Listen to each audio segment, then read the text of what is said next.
Merci de votre fidélité à Télésud et bienvenue dans cette édition spéciale qui est consacrée à un événement qui s'annonce déjà historique. Il s'agit de la date du samedi 17 décembre 2011 au Gabon. C'est la date des élections législatives et donc avec nous pour en parler aujourd'hui, Petit Lambert Ovono, qui est le représentant de l'Union nationale. C'est une coalition de partis politiques gabonais qui ne prendront pas part à cette élection législative. Bien entendu, l'Union nationale ne participe pas à cette parodie d'élection. Pour quelle raison? Pour plusieurs raisons. Parce que d'abord, c'est une parodie d'élection. En plus, parce que c'est une élection sans enjeu réel. Comme d'ailleurs, vous l'avez thématisé. L'enjeu de cette élection serait de regarder le taux de participation. Très bien. Or, il s'avère que, justement, la priorité pour l'Union nationale, c'est que le Gabon doit être pour tous. Mais pour le moment, le Gabon n'est pas pour tous et notamment n'est pas pour le peuple gabonais souverain. Nous allons en reparler dans le courant de l'émission. À côté de vous, Vivien Peya, qui représente l'Union des jeunes du Parti démocratique gabonais au niveau de la France. Bonjour Vivien. Bonjour. Le PDG participera quand même aux élections. Le PDG et l'opposition prendront part à cette élection législative du 17 décembre prochain. Et le PDG ne sera pas seul, il y aura une mouvance présidentielle qui va l'accompagner. Le PDG ne sera pas seul, il y aura d'autres partis de la majorité républicaine, il y aura également des partis de l'opposition responsables, l'opposition responsable, qui prendront part à cette élection, étant donné qu'il y a plusieurs enjeux, parmi lesquels la question qui est posée aux Gabonais de savoir si oui ou non, ils sont prêts à poursuivre dans la voie qui a été tracée par le président de la République au lendemain de son investiture à la magistrature suprême, et ensuite de définir les besoins des citoyens gabonais dans chaque circonscription et pouvoir essayer de régler ces problèmes-là à l'issue de la prochaine législature. Très bien. Avec nous également sur le plateau, Mwanda Kassa, qui représente l'Union du peuple gabonais, le parti de feu Pierre Mamboundou Mamboundou. Bonjour. Bonjour. Merci de m'avoir convié à ce tour de table qui pour moi sera peut-être l'occasion d'appeler les Gabonais à massivement aller voter. Et surtout de voter l'Union du peuple gabonais pour rendre hommage, un hommage solennel à Pierre Mamboundou, qui aurait bien voulu que le Gabon ne soit pas ce qu'il est aujourd'hui. Très bien, donc vous avez été dans l'opposition, c'est l'opposition historique au Gabon. Tout à fait. Que ce soit sous le père Omar Bongo Ondimba ou que ce soit sous Ali Bongo, tout à fait. Vous êtes définitivement dans l'opposition. Toujours. Très bien. Et nous le serons tant que nous pourrons, parce qu'il paraîtrait que nous sommes une belle fille, mais bien courtisée par le PDG. Mais vous courtisez d'autres également, vous courtisez le peuple gabonais, je l'espère, pour les 120 sièges qui sont en jeu. Nous avons 31 candidatures dans tout le pays et nous pensons obtenir le maximum de députés pour aller défendre les intérêts des Gabonais. Très bien. Avec nous également, et ce sera par téléphone, nous aurons M. Jean-François Dongou, qui est le ministre de l'Intérieur et des collectivités locales gabonais. Avec nous aussi, M. René Aboguéla, qui est le président de la CENAP. La CENAP, c'est la Commission électorale nationale et permanente. C'est l'organe en charge de la préparation matérielle et du déroulement matériel de cette élection législative. Donc tout à l'heure, j'étais en train de parler de la participation, mais l'Union nationale est dans une posture qui est telle que vous êtes concrètement en train de boycotter l'élection. Nous ne boycottons pas l'élection. Vous êtes en campagne pour le... Nous sommes en campagne pour présenter ce qui manque au Gabon et notamment quels sont les enjeux réels de cette élection. Mais vous savez que les absents ont toujours tort, hein? Oui, mais les absents ont toujours tort, mais en même temps, ce n'est pas parce que vous participez à une parodie d'élection que quelque chose va changer. Ça fait 44 ans que le PDG est au pouvoir. L'indice de développement humain du Gabon est toujours à la 106e place. Donc, malgré les 120 députés, malgré les nominations de présidents, malgré les coups d'État électoraux, ça n'a rien changé à la condition de vie des Gabonais. Nous, notre préoccupation, c'est libérer le Gabon, rendre le pouvoir au peuple souverain pour qu'enfin les Gabonais puissent connaître la réalité de leur pays. Voilà. Je suppose que ce n'est pas le point de vue de Vivien Peya? Pas du tout. D'abord, je tiens à rectifier. Je suppose que c'est une erreur manifeste que vous avez commise en parlant de l'Union nationale. Il faut plutôt dire l'ex-Union nationale, étant donné que ce parti n'existe plus. Le Conseil d'État l'a confirmé par une décision qui a été rendue et acceptée par tous. Deuxièmement, ce que je voudrais dire, c'est que Je suis très étonné de savoir qu'on parle du PDG qui a gouverné pendant 44 ans, alors que ceux qui aujourd'hui constituent l'ossature de l'ancienne Union nationale, les membres éminents d'ailleurs de ce groupe étaient aux affaires au moment où justement le pays était sous une gouvernance exclusivement politicienne, avec des arrangements entre factions politiques pendant plus de 25 ans au sortir de la conférence nationale de 1990, alors qu'aujourd'hui, nous avons un PDG qui est nouveau, qui change de visage et qui est résolument tourné vers l'avenir. Et c'est justement la raison pour laquelle les Gabonais auront à se prononcer sur, comment dirais-je, le fait que le président de la République, chef de l'État, Ali Bongo Ondimba, ayant engagé de vastes chantiers et de nombreuses réformes pour changer et transformer notre pays, puisse répondre si oui ou non, ils sont prêts à poursuivre dans cet élan. Donc je pense qu'aujourd'hui, boycotter les élections, ce n'est pas un acte responsable, surtout lorsqu'on se veut de l'opposition. Ce qu'on attend d'une opposition, c'est comme le fait très bien l'UPG aujourd'hui, c'est d'abord avant tout un débat d'idées qui tourne autour de projets, c'est-à-dire on attend des alternatives à ce que fait aujourd'hui le président de la République et le gouvernement de la République, et c'est ce que les Gabonais attendent de nous. Je pense qu'il faut garder le débat élevé et plutôt discuter des idées plutôt que de parler du passé. L'UPG a été à deux doigts également de ne pas participer à cette élection. Non, c'est une mauvaise interprétation des choses. Je vous dis déjà, culturellement, en tant qu'Africains et Gabonais, donc, on a un décès. Pierre Mamboundou, le président. On est préoccupé par quoi? Par les funérailles. Et c'est sur l'effet de l'émotion que les gens vont se prononcer maladroitement par-ci, par-là. Et ce n'était pas une décision consensuelle. Pourquoi? Parce qu'il faut se référer. Il faut se référer à un meeting 5 mois avant le décès de Pierre Mamboundou, où il a dit clairement, devant le public, devant des militants de l'Union du peuple gabonais, que biométrie ou pas biométrie, l'Union du peuple gabonais et les partis alliés de l'Union du peuple gabonais iraient aux élections parce qu'il en a par le passé souffert du boycott. Et que si il va falloir laisser au PDG 11 ans de gouvernance, donc d'occuper la sphère politique nationale seul, nous n'avancerons pas. Donc, ce qui fait qu'au jour d'aujourd'hui, Maître Gaston Maïla, entre autres, M. Pierre Kavé Maganga Moussa, vous peuvent en témoigner. Pierre Mamboundou n'a jamais dit aux militants que l'Union du peuple gabonais n'irait jamais aux élections. Mais il a dit avec ou sans biométrie. Nous irons aux élections parce que les absents ont toujours tort. Et que par le passé, nous avons eu à souffrir de cette attitude. Donc au jour d'aujourd'hui, nous avons appelé nos compagnons à Libreville pour qu'au cours d'une réunion d'urgence, par vote, qu'on se décide à aller aux élections. Et c'est ce qui s'est passé. Il y a eu 16 voix contre 13 et nous avons dit nous allons aux élections. Aujourd'hui, nous avons 31 candidatures dans le pays pour lesquelles je demande aux Gabonais et aux Gabonaises qui ont toujours cru en Pierre Mamboundou et la ligne directive de l'Union du peuple gabonais de voter des députés capables de s'opposer à la mainmise du Parti démocratique gabonais sur les institutions gabonaises. Très bien. Et sur les mensonges perpétuels, habituels sur le peuple.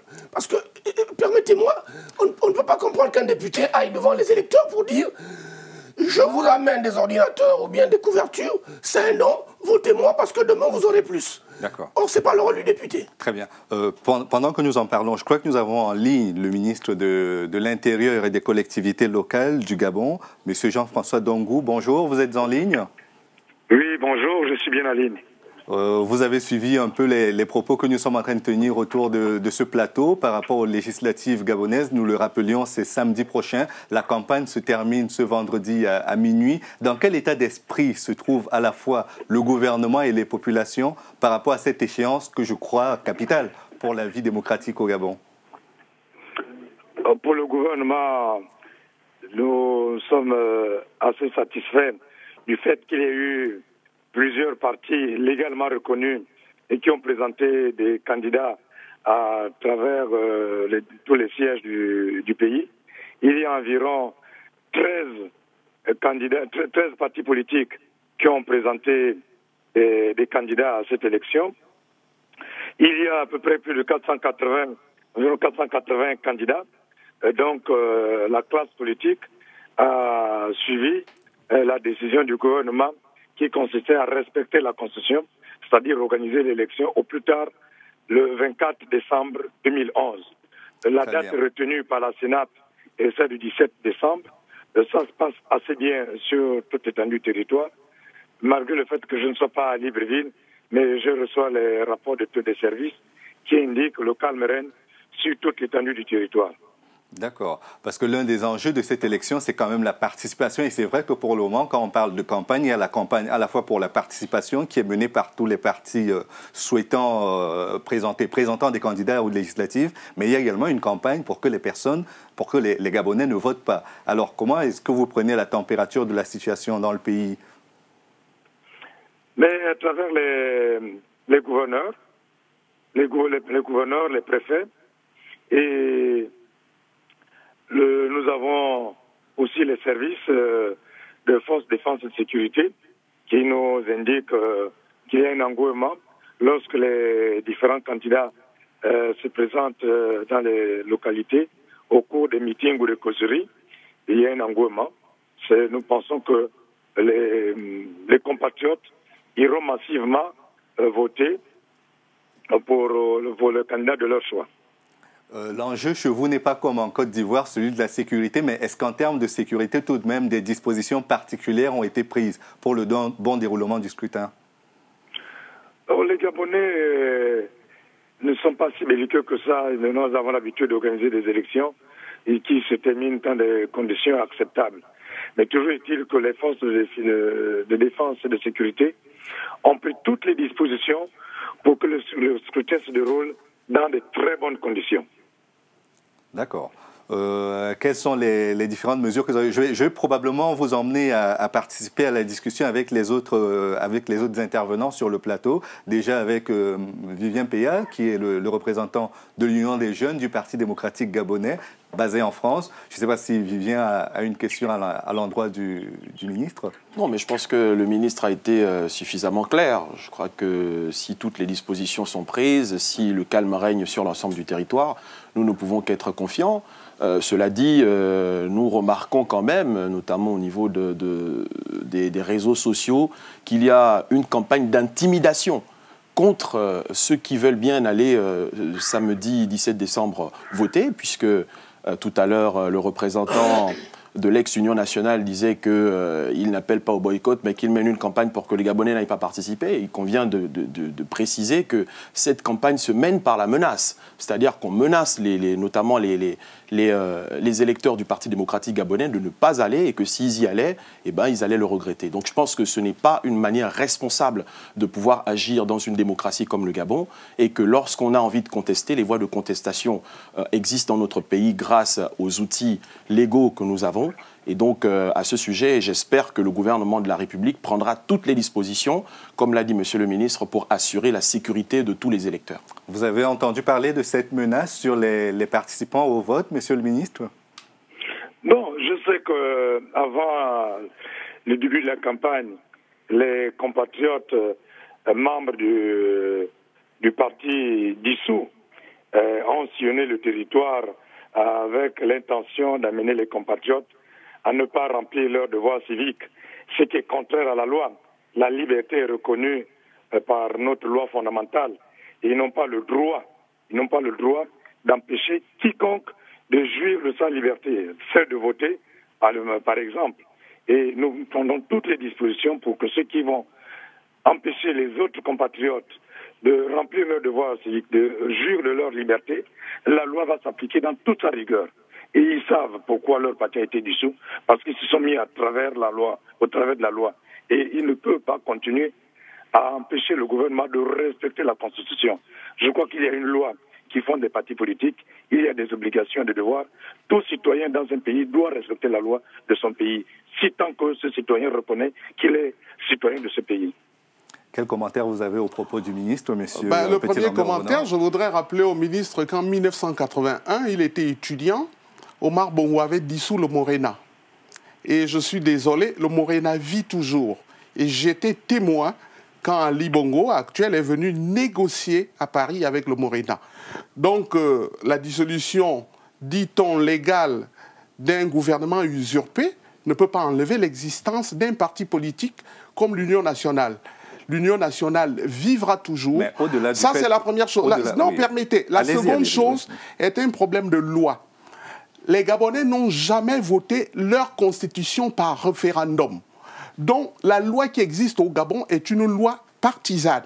Les Gabonais n'ont jamais voté cette loi. Et je mets le ministre au défi d'organiser un référendum au Gabon s'il peut gagner une élection au Gabon. Dont les lois qui existent sont des lois scélérates, des lois partisanes, ça, des institutions qui ne... C'est pas une intervention, des institutions qui n'ont aucune légitimité. Je vous laisserai développer, M. Petit-Lambert-Ovono, mais ma question était par rapport à cet enjeu de sécurité qui est quand même important, celui pour les citoyens de se prononcer librement. Les citoyens est-ce que vous leur laissez leur liberté d'aller aux urnes? Bien entendu, le fait d'appeler à l'abstention est un acte démocratique.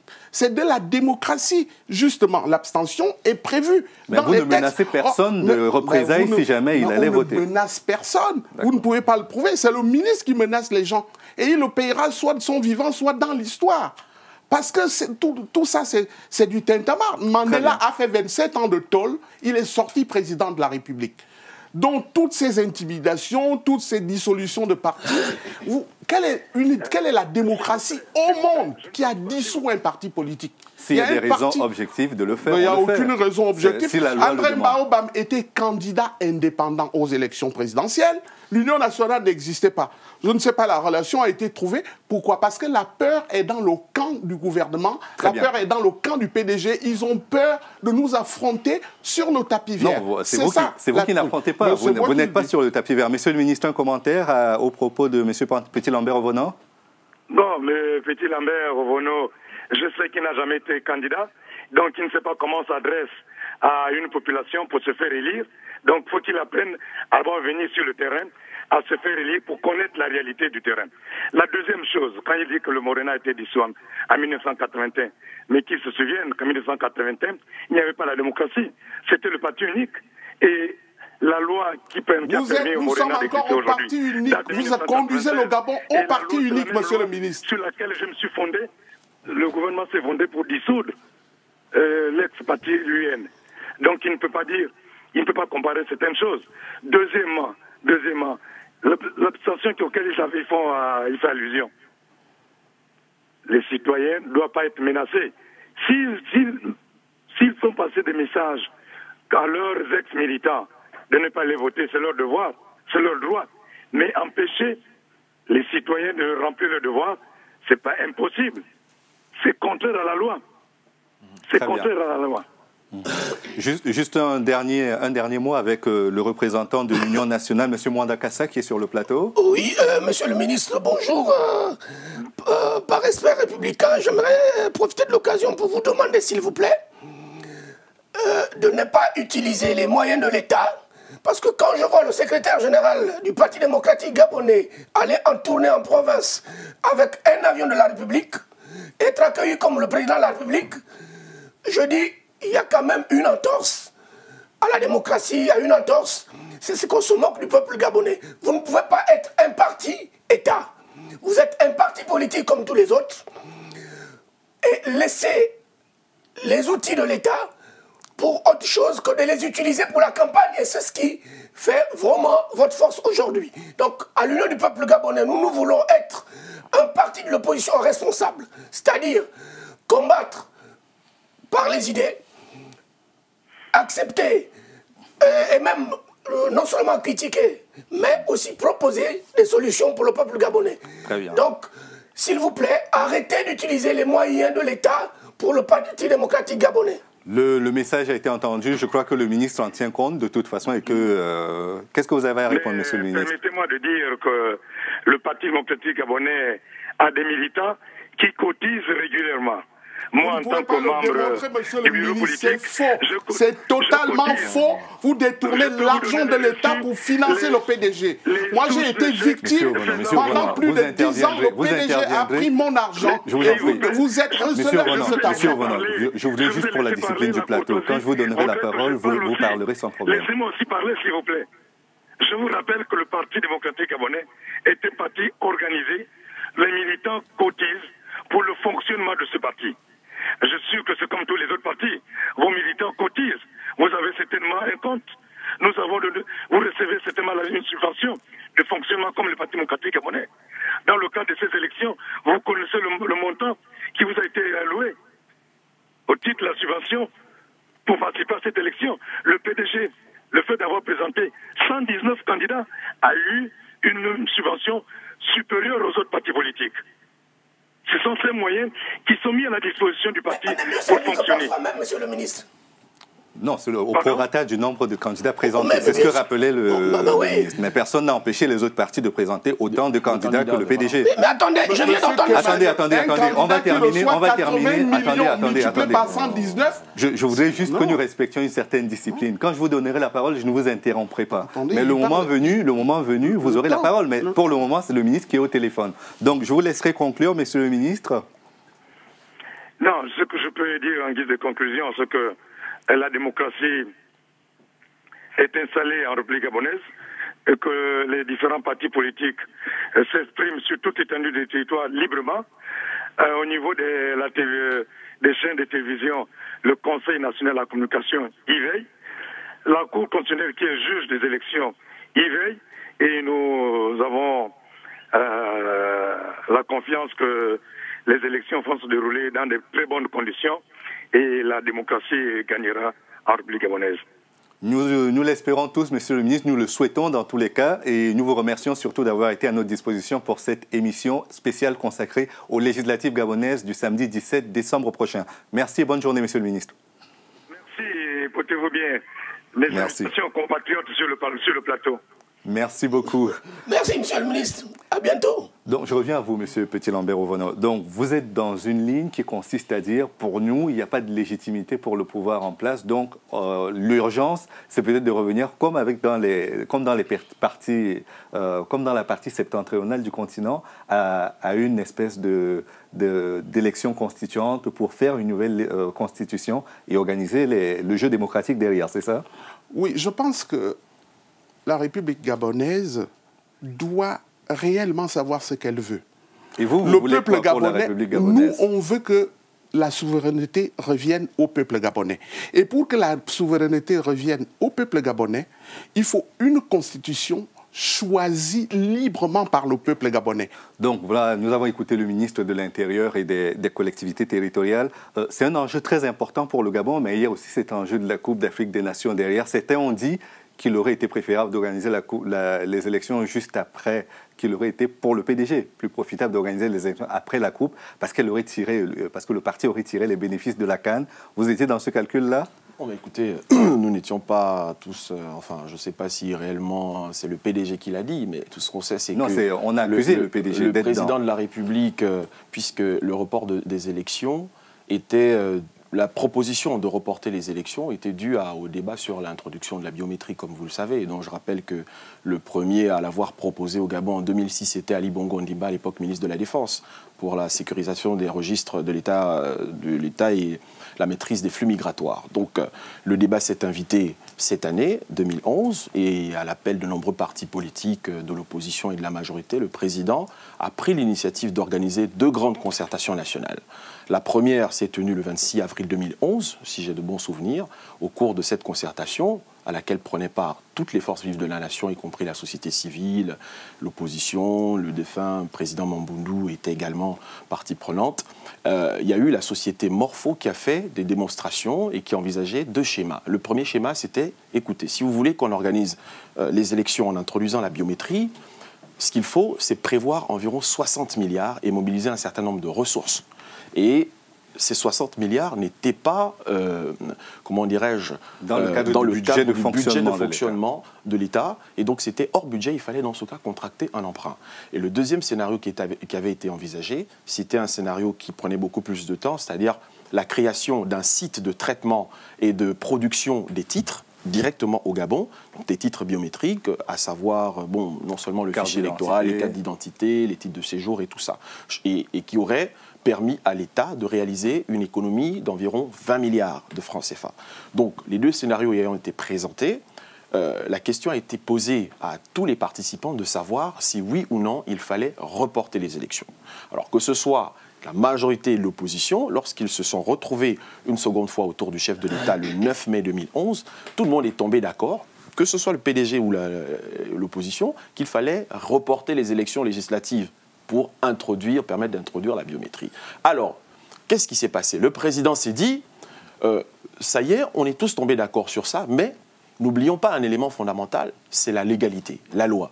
Ce qu'il faut faire, c'est interroger le juge constitutionnel, le juge de l'élection, pour savoir si oui ou non il est possible de reporter les élections conformément aux dispositions que prévoit la Constitution gabonaise.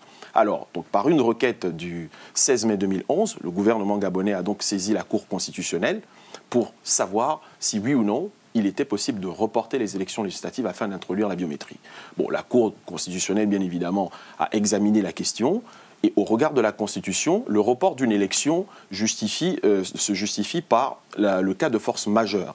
Et la force majeure, en droit, signifie qu'il faudrait 3 conditions qui doivent être remplies, c'est-à-dire l'irrésistibilité, l'imprévisibilité et l'extériorité. Donc, de ce point de vue, la Cour constitutionnelle a considéré que ces 3 conditions n'étant pas remplies, la biométrie n'était pas un cas de force majeure et que les élections devaient se dérouler dans les temps, comme d'ailleurs l'a dit le ministre de l'Intérieur, au plus tard le 24 décembre 2011. Et de ce point de vue, mais le gouvernement n'a fait que se plier aux exigences de la loi et donc la décision de la Cour constitutionnelle. Vous savez, le Gabon, tout comme en France, est régi par le principe de séparation des pouvoirs. Donc par conséquent, tout le monde a dû respecter cette décision et les élections se sont organisées. Donc le PDG n'a rien à voir, y compris l'UPG. Voilà. D'abord, j'interviens sur 2 points d'abord. Je ne suis pas sûr que le Gabon n'ait pas pu mettre la biométrie en place pour des raisons d'argent et technique. C'est faux. Parce que jusqu'à preuve du contraire, déjà, les Gabonais ne savent même pas quel est leur budget de 2011, même si on donne des chiffres comme ça. Mais néanmoins, les Gabonais ont droit à des dons matin, midi et soir, qui sont soit par des députés, soit par des ministres. Au nom de quoi? C'est-à-dire l'État s'est effacé complètement face à des individus. Donc, techniquement et financièrement, le Gabon pouvait mettre la biométrie en place. Bon, mais à l'union du peuple gabonais, nous sommes dit ceci. Biométrie ou pas biométrie, ce sont des humains qui vont manipuler ces appareils. Donc capables de mettre ce qu'ils veulent. Donc ce n'est pas fiable à 100%. Ça, c'est pas un soutien à 100%. Hein. Non, attendez, il y a une présomption de... Non, attendez. Non, c'est pourquoi nous sommes allés aux élections. Parce que nous, on s'est dit, avec ou sans la biométrie, s'ils veulent faire ce qu'ils ont envie de faire, ils le feront. Mais nous, nous comptons sur l'honnêteté des dirigeants actuels, puisqu'ils le clament haut et fort. Nous comptons aussi sur la garantie institutionnelle actuelle pour que les élections au Gabon se passent sans tripatouillage. J'en sais quelque chose. D'accord. Bon, mais justement, moi, je voudrais rejoindre un tout petit peu ce qu'il dit pour ajouter que effectivement, c'est bien d'aller sans biométrie parce que de toutes les façons, la biométrie, comme le font croire certains au Gabon, n'est pas le saint graal de la transparence. Ce n'est pas la garantie de la transparence. On voit bien que même en France, au début de la semaine, ce débat s'est invité sur la scène politique française, sur l'introduction des cartes d'identité biométriques, et que les gens ne sont pas d'accord. C'est pour cela que d'ailleurs le gouvernement, le président avait donné des instructions à la suite de la décision de la Cour constitutionnelle de prendre toutes les dispositions pour pouvoir procéder au processus d'introduction de la biométrie. Donc il y a une loi du 25 septembre 2011 qui a été votée qui permet justement la protection des données à caractère personnel, qui est l'équivalent aujourd'hui de la loi sur l'informatique et liberté en France. Donc vous comprenez qu'il y a des enjeux aussi de protection de la vie privée des gens. Donc on ne fait pas croire aux Gabonais que la biométrie, c'est juste quelque chose qui permet de garantir la transparence. Nous avons un code électoral qui prévoit toutes les dispositions et les garanties nécessaires. Le respect des libertés individuelles. partis individuels, les partis politiques ont une très grande responsabilité, telle que le prévoit le code électoral, pour pouvoir justement procéder au respect et à la garantie de la transparence électorale. C'est d'ailleurs pourquoi dans chaque bureau de vote, il y a une égalité entre majorité et opposition. Très bien. Donc, je pense que sur ce débat concernant la biométrie, est-ce qu'on ne peut pas partir d'un acquis pour dire tous les candidats étaient d'accord en 2009 sur le fichier électoral, on le reconduit. Est-ce qu'on a besoin de la biométrie pour conforter une liste électorale et un processus électoral sur lequel les parties prenantes n'avaient pas eu de contestation en 2009, Monsieur Petit-Lambert-Revenant? Le gouvernement et le pouvoir PDG ne peuvent pas organiser des élections transparentes, crédibles et honnêtes. Ils ne sont pas capables de le faire parce qu'ils vont perdre ces élections et ils vont perdre leurs acquis. Et ils vont passer devant la Haute Cour de justice pour rendre compte de la gabegie entretenue depuis 44 ans. C'est pour ça qu'ils freinent. Mais vous avez fait partie de ce dispositif pendant 44 ans. L'un des dirigeants de l'Union nationale, si on ne citait qu'André Baobam, en a fait partie. On pourrait citer Zachary Biboto. Je crois que s'ils sont au pouvoir, s'ils sont courageux, ils n'ont qu'à ouvrir des procès. Aussi bien contre ceux qui sont mais dans vous reconnaissez que c'est un bilan qui est partagé. Les 43 ans au moins ont été partagés. Les 43 ans ont été partagés et nous disons justement qu'avec la mort d'Omar Bongo Ondimba, il fallait recommencer les choses pour que le Gabon puisse se construire sur des nouvelles bases. Et la première base est constitutionnelle. Il faut tomber dans un processus comme en Côte d'Ivoire où tout est contesté, ou bien la République démocratique du Congo? Je répète que le peuple est souverain. Il faut consulter le peuple. Que le peuple exprime un tout petit peu sa souveraineté. Depuis 1961... C'est le cas avec cette élection de samedi. Mais pas du tout. Pas du tout, puisqu'il y a une partie du peuple qui ne participe pas à ces élections. Puisque le code électoral qui avait été voté par consensus après les accords de Paris, par référendum, a été modifié par une simple ordonnance. Très bien. C'est dire que le PDG, le pouvoir craigne ce qui se passe. Je tiens à rappeler que la Constitution gabonaise donne la possibilité au président de la République de pouvoir légiférer par ordonnance en cas de vacance du Parlement. Et c'est ce qui s'est passé. Cette ordonnance du 11 août 2011... Pardon, attendez, juste 2 petites secondes. Du 11 août 2011 a été ratifié par le Parlement. Monsieur Vivien, le Parlement n'était pas... Écoutez-moi, 2 petites minutes. Nous avons le président de la commission, nous avons le président de la commission électorale nationale permanente en ligne sur ce processus électoral. Bonjour, Monsieur le Président, bonjour, Monsieur René Abogué, là. Oui, bonjour, monsieur. Nous avons un débat actuellement sur ces élections législatives gabonaises dont vous êtes le maître d'œuvre de façon pratique. Est-ce que vous êtes confiant par rapport à l'échéance de samedi? Parfaitement, monsieur. La commission électorale est prête à tenir l'échéance de samedi. D'accord. Parce que sur ce plateau, on a entendu quelques sons de cloche, notamment le débat sur la biométrie, où on estimait que le fichier n'était pas tout à fait fiable, que la modification de la loi organisant l'élection qui procédait d'un consensus a été modifiée par ordonnance et que tout cela n'était pas légal. Qu'est-ce que vous avez à répondre à M. Petit-Lambert-Revenant de l'Union nationale? Alors, monsieur, la commission électorale est chargée d'administrer les élections en République gabonaise en rapport de la loi telle qu'elle existe. Et nous avons la loi électorale qui prescrit un certain nombre d'activités qui doivent être exécutées par la commission électorale et ce sont ces activités qui ont été exécutées. En fonction d'autres dispositions qui existent présentement, la commission électorale n'est pas législateur, il ne revient pas à la commission électorale d'apprécier la pertinence des dispositions ou leur opportunité. Nous sommes chargés de les appliquer en détail. C'est ce que nous faisons, monsieur. D'accord. Il y a probablement des interrogations, je suppose, de la part tant de Petit-Lambert-Revenant que de... Non, mais l'Union du peuple gabonais, nous répétons pour dire, nous vous mettons à l'épreuve la vérité des urnes. C'est-à-dire, nous avons accepté d'aller aux élections législatives du 17 décembre 2011. Ce n'est pas parce que nous sommes un parti allié au PDG. Nous sommes un parti de l'opposition qui voulons la paix au Gabon. Et que pour qu'il y ait la paix, il faut qu'il y ait à l'Assemblée nationale des représentants du peuple qui puissent, sans être intimidés, contrecarrer le Parti démocratique gabonais qui, pour la majeure partie des députés, sont des bénis oui. Ils arrivent, c'est normal, ils sont de la majorité. Quand on leur dit une loi à voter, oui, ils la votent. Mais nous voulons, à l'Union du peuple gabonais, être opposants, critiquer ce qui est critiquable, aussi applaudir lorsque c'est bien fait.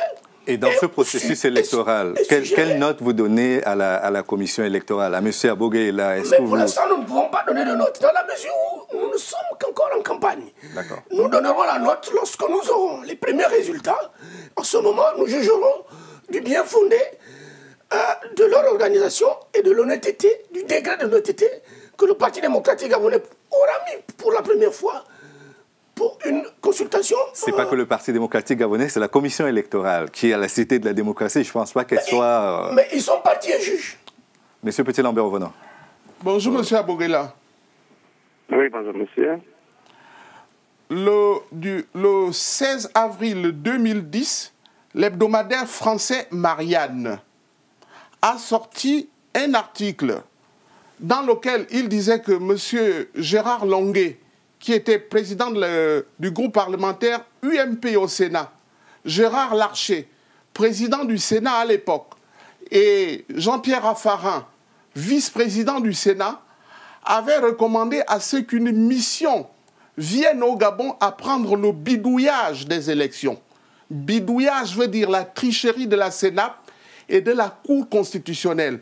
Je cite bien hebdomadaire Marianne du 10 au 16 avril 2010. Que répondez-vous à l'hebdomadaire Marianne? Que répond le gouvernement gabonais? Pourquoi il n'attaque pas, l'hebdomadaire Marianne en justice? Monsieur le Aboguela, Gabon étant considéré désormais comme un pays de bidouillage des élections. Monsieur Aboguela.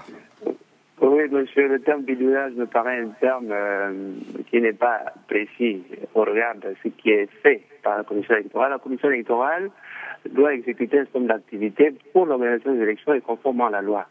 Alors, il faudrait que ceux qui parlent de bidouillage puissent indiquer ce qu'ils entendent par là et en rapport avec une activité bien précise. Donc, en ce qui nous concerne, nous ne nous sentons absolument pas concernés par ce qui peut être, comment dirais-je, qualifié de bidouillage. Nous, il faudrait qu'on indexe des activités ou des faits bien précis. Entend-on par bidouillage, la commission électorale, comme je l'ai indiqué tantôt, applique les dispositions de la loi électorale gabonaise dans toutes ces, comment dirais-je, dans toutes... en tout cas, il s'agit, la commission électorale applique les dispositions de la loi électorale. Alors, donc, bidouillage, il faudrait qu'on me précise ce qui est entendu par là. Voilà, que je puisse répondre à votre... Est-ce qu'il y a d'autres considérations sur le plateau que l'on devrait... Bidouillage veut dire remplacer les résultats d'un candidat par un autre candidat. Et c'est ce que font les commissions électorales provinciales et départementales. Et ça se fait, et les procès-verbaux sont remplacés. Moi-même, j'ai été témoin aux élections 93. J'étais membre de la commission nationale. Aussi. Vous avez contribué, là.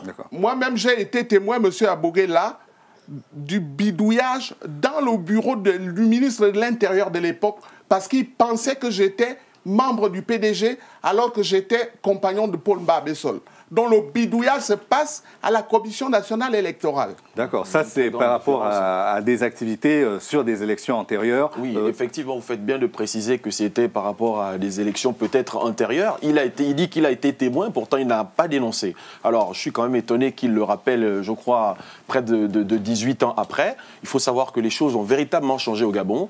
Il y a eu des réformes. Aujourd'hui, la Commission nationale électorale autonome et permanente fait un travail considérable et extraordinaire qui est purement technique, donc il n'est nullement besoin de venir rappeler ici que la loi électorale gabonaise prévoit que l'opposition et la majorité, l'ensemble des partis politiques ont un rôle à jouer pour garantir la transparence électorale. D'accord, je vais devoir quand même conclure avec Monsieur le Président de la CENAP qui nous a fait l'honneur de répondre à nos différentes questions et à celles du plateau. Est-ce que vous avez un dernier mot à l'intention à la fois de nos participants ici autour de la table et en direction des électeurs gabonais?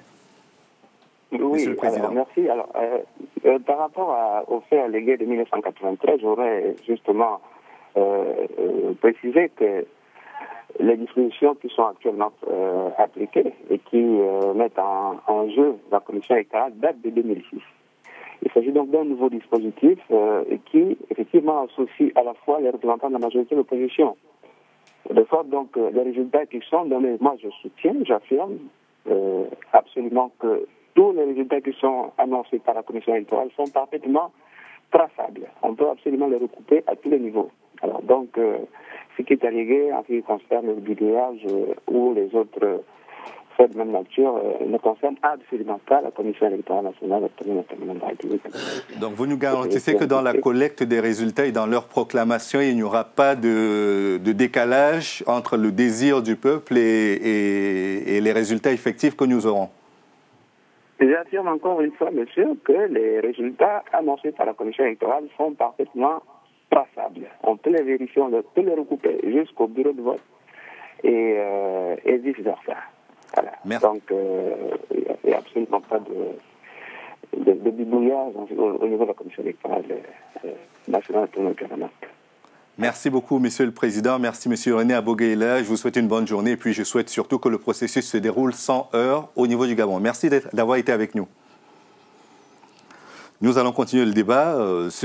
J'ai entendu pendant très longtemps, aussi bien de vous que sur Internet, que pendant 43 ans, il n'y a rien eu. Est-ce que depuis 2009, vu que c'est la première élection législative de l'ère Ali Bongo Ondimba, est-ce qu'on peut dire aujourd'hui qu'il y a quelque chose à proposer comme bilan? Et bien sûr, je pense qu'aujourd'hui, les Gabonais sont en mesure, depuis 2 ans, de juger le bilan du président de la République. Et cela me donne l'occasion de rectifier ce que j'ai cru entendre tout à l'heure par rapport à l'indicateur de développement humain. Il faut savoir qu'en 2009, l'indicateur de développement humain du Gabon était de, j'ai les chiffres sous les yeux,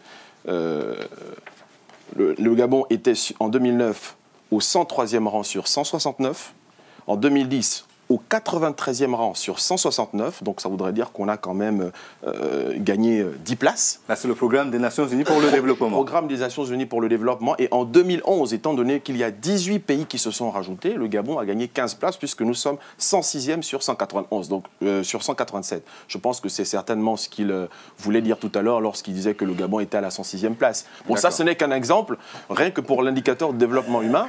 Pour revenir sur les actions du président de la République, je me suis également amusé à répertorier un tout petit peu ce qui a déjà été fait. D'abord, au niveau du renforcement de la bonne gouvernance, il y a un certain nombre d'actions qui ont été menées. D'abord, la lutte contre la corruption avec la réforme, notamment du système des bourses et stages, avec la création de l'Agence nationale des bourses et stages, qui devient aujourd'hui une structure beaucoup plus transparente qu'à l'époque où il y avait un certain nombre de dysfonctionnements dénoncés en public, même par le chef de l'État lui-même. La refonte du ministère de l'Habitat et la réforme du Fonds de la politique foncière. Vous savez que c'est un ministère qui était vraiment gangréné par la corruption et le président Ali Bongo Ondimba, malheureusement hérité d'une situation ingérable qui faisait que pour obtenir un titre foncier, il fallait passer par 134 étapes.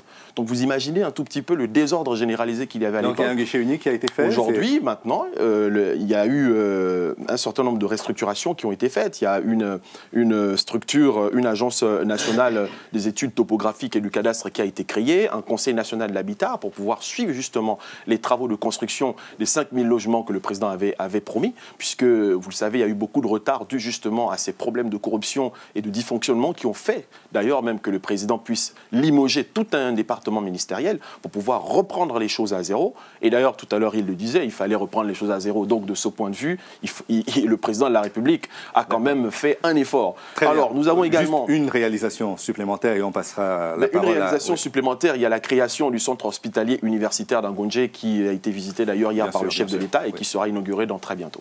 D'accord. Vous étiez tout à l'heure en train de trépigner. J'imagine que c'était pour apporter des rectifications ou des compléments. Non, parce que simplement, comme je vous ai dit dans mon propos tout au début, l'Union du peuple gabonais n'est pas dans la critique négative. Oui. Nous sommes dans la critique positive. C'est-à-dire, ce qui a été fait est bien fait, nous applaudirons. Ce qui n'a pas été fait est mal fait, bon, nous dirons ce que nous avons à dire. Est-ce que tout ce qu'il a dit est vérifié? Moi, déjà, M. Ali Bongo vient d'être au pouvoir il y a 2 ans. Oui. C'est-à-dire, en fait, ce sont les 2 années de mandat de feu Bongo Ondimba qui terminaient.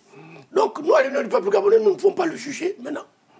Parce que c'est trop tôt. Mais néanmoins, par rapport au chapelet que le PDG est en train de dire, c'est discutable. C'est discutable. Qu'est-ce qui est discutable? La réalité est là. Le classement du PNUD, c'est pas discutable. C'est le programme des Nations Unies pour le développement qui... Le premier, s'il vous plaît, monsieur. Je vous écoute. a donné un classement de son pays, ce sont les Gabonais qui doivent manger, être soignés, circuler. Ce n'est pas le cas. Mais le premier aussi pour dégrader les notes, c'est par exemple le FMI ou la Banque mondiale qui ne demandent pas le point de vue des Gabonais. Mais moi je vous dis, le FMI c'est quoi? Le FMI c'est un pyromane. Ils mettent le feu, ils viennent en pompier. Donc moi je dis les premiers à donner une notation au Gabon et à M. Ali Bongo, c'est les Gabonais. Et moi, ils l'ont élu président de la République. Voilà, et nous l'avons dit à l'Union du peuple gabonais, nous l'observons, nous allons voir ce qu'il a proposé aux Gabonais sur son mandat. Parce que son mandat, normalement, va commencer à partir d'une nouvelle législature. Il nous reste moins de 5 minutes. C'est pourquoi je voudrais que l'Union nationale également donne son point de vue, puisque la contestation venait du classement que vous aviez donné auparavant et qui ne convenait pas à celui fait par le programme des Nations Unies pour le développement. Je voudrais simplement rappeler que les indicateurs sociaux du Gabon sont catastrophiques. J'ai été aux affaires... J'ai pas eu l'impression que c'était du catastrophisme. Mais oui, mais parce qu'il ne connaît pas de quoi il parle. J'ai été aux affaires étrangères. Je n'insulte pas les gens, je vous respecte. En 2010, l'IDH, Indice de développement du Gabon, classait notre pays à la 96e place. 93e place, monsieur, sur allez, 169.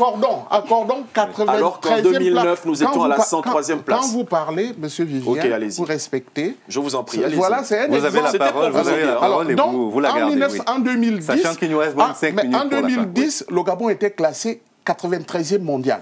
En 2011, il est classé 106e mondial. Sur 187. Oh là là, ça veut donc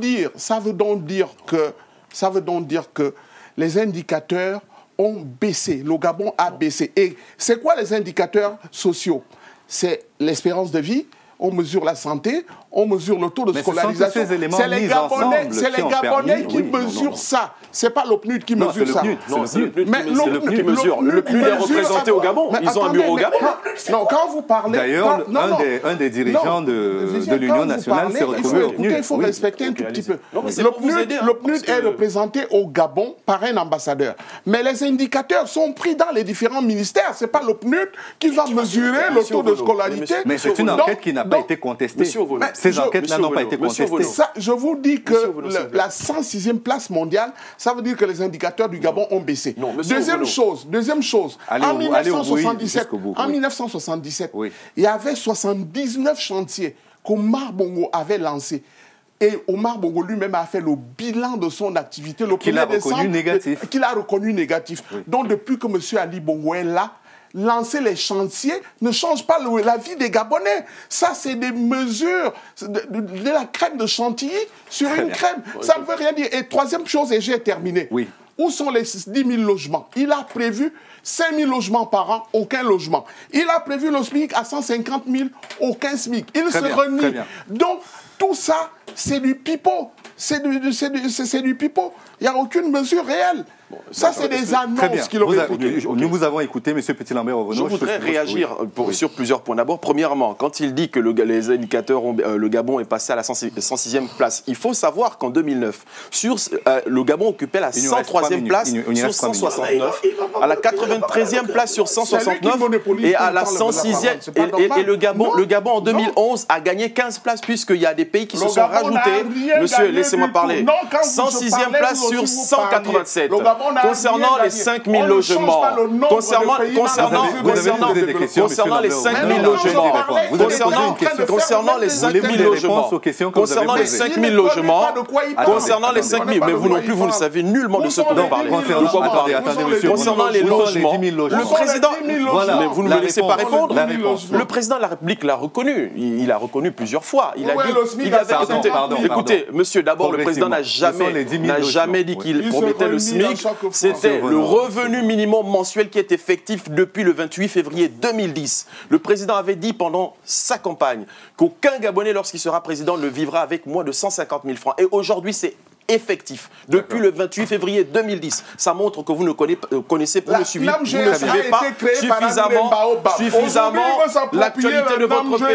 Et concernant les 5 000 logements, les 5 000 logements qui n'ont pas été construits en 2010 et 2011 seront construits par la suite. Mais Vous qui va comprenez? vous croire? Aujourd'hui, Quelle crédibilité? les chantiers sont en cours. Les chantiers sont en cours. Il y a eu énormément de problèmes qui ont été créés. Bon, monsieur Lambert-Ovonant, si vous ne voulez pas qu'on aille au bout de cette idée, on ne développera pas davantage. On ne développera pas davantage. Je vous en prie. Monsieur Ovonant, c'est pas une raison pour conclure la cacophonie parce que celui qui est pénalisé, c'est le téléspectateur. Parce que nous ne pouvons pas. Je vous en prie, nous sommes dans un débat. Je vous en prie, monsieur Ovonant, nous sommes dans un débat. Par respect pour les téléspectateurs, je voudrais que nous ayons une discipline qui permettra de faire comprendre le sens du débat. Merci. Il nous reste 1 minute et je voudrais donc que l'UPG continue. Oui. En conclusion. Parce que tout ce sur quoi nous venons de terminer les minutes mérite un autre débat. Tout ce que je demande aux Gabonais, derrière l'union du peuple gabonais, c'est de mettre le pouvoir actuel face à ses responsabilités. Nous allons aux élections voter des hommes et des femmes responsables, capables de contrecarrer le PDG sur le plan purement démocratique, c'est-à-dire au niveau des idées, au niveau de l'Assemblée. On peut se respecter dans la diversité. On n'a pas besoin de guerre, nous n'avons pas besoin des intimidations, nous avons besoin aujourd'hui, les uns et les autres, quel que soit le poste que nous occupons, quel que soit le milieu où nous sommes, nous devons tous nous entendre pour mettre des jalons d'une démocratie à la gabonaise, donc à l'africaine, et aller de l'avant. Merci beaucoup. Maintenant, nous attendons de M. Ali Bongo qu'il donne des instructions fermes, que les lois au Gabon soient respectées et scrupuleusement respectées. Merci beaucoup, M. Mwanda Kassa. Vous êtes le représentant en France de l'UPG, l'Union du peuple gabonais. Merci également à M. Vivien Peya, qui est le président de l'Union des jeunes du Parti démocratique gabonais en France. Merci enfin à M. Petit Lambert-Ovonant, qui est le représentant de l'Union nationale. C'est une coalition de partis au Gabon, de l'opposition. L'ex-Union nationale qui a été dissoute. Et merci également. L'Union nationale, le merci également. Aucun dirigeant de l'Union nationale n'est mort. Donc, merci beaucoup. Merci enfin à M. Jean-François Dongou, le ministre de l'Intérieur et des collectivités locales. Merci enfin à M. René Aboguela, qui est intervenu par téléphone. C'est le président de la CENAP, la commission électorale nationale et permanente. Merci à vous de nous avoir suivis jusqu'au terme de cette émission. Merci à toute l'équipe technique qui a travaillé sur l'émission. Restez en compagnie des programmes Télé Sud. À bientôt.